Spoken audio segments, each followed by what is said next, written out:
राजा और रानी की कहानी। बहुत समय पहले की बात है। एक सुंदर और समृद्ध राज्य था जिसका नाम सूर्यलोक था। इस राज्य पर राजा वीरेंद्र सिंह राज करते थे। राजा न केवल पराक्रमी और बुद्धिमान थे बल्कि न्यायप्रिय भी थे। उनकी रानी चंद्रप्रभा अत्यंत सुंदर, विदुषी और करुणामयी थीं। राजा और रानी एक दूसरे के प्रति गहरा प्रेम और सम्मान रखते थे। दोनों ने मिलकर राज्य को समृद्ध, शांतिपूर्ण और खुशहाल बनाया था। राजा वीरेंद्र सिंह युद्ध कौशल में निपुण थे और कई बार अपने शत्रुओं को हराकर राज्य की सीमाओं की रक्षा की थी। वहीं रानी चंद्रप्रभा कला, शिक्षा और चिकित्सा की प्रशंसक थीं। उन्होंने राज्य में कई पाठशालाएं, औषधालय और आश्रय गृह खुलवाए। प्रजा दोनों को माता पिता की तरह पूजती थी। एक दिन राज्य के पड़ोसी देश कालवन के राजा ने सूर्यलोक पर आक्रमण करने की योजना बनाई।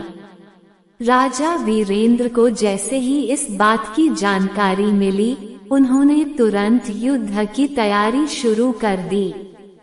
रानी ने भी इस संकट के समय में राजा का पूरा साथ दिया।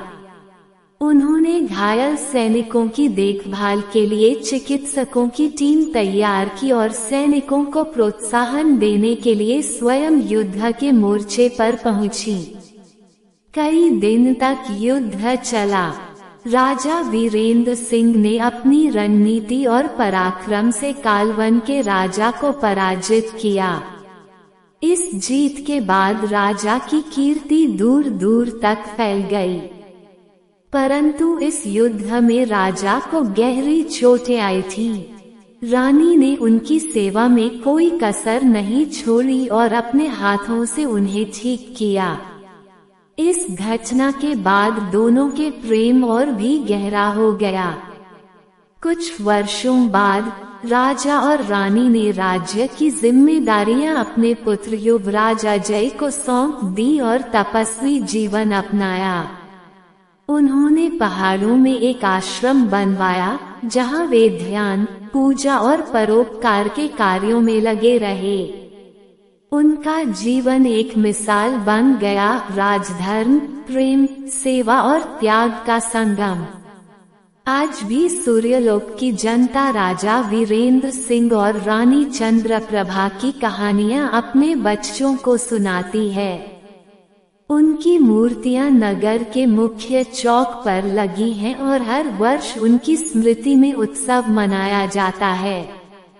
ये कहानी हमें सिखाती है कि सच्चा राजा और रानी वही होते हैं जो न केवल अपने राज्य का भला सोचें, बल्कि एक दूसरे का सम्मान करें, साथ मिलकर विपत्तियों का सामना करें और अपने जीवन को परोपकार और प्रेम में समर्पित करें।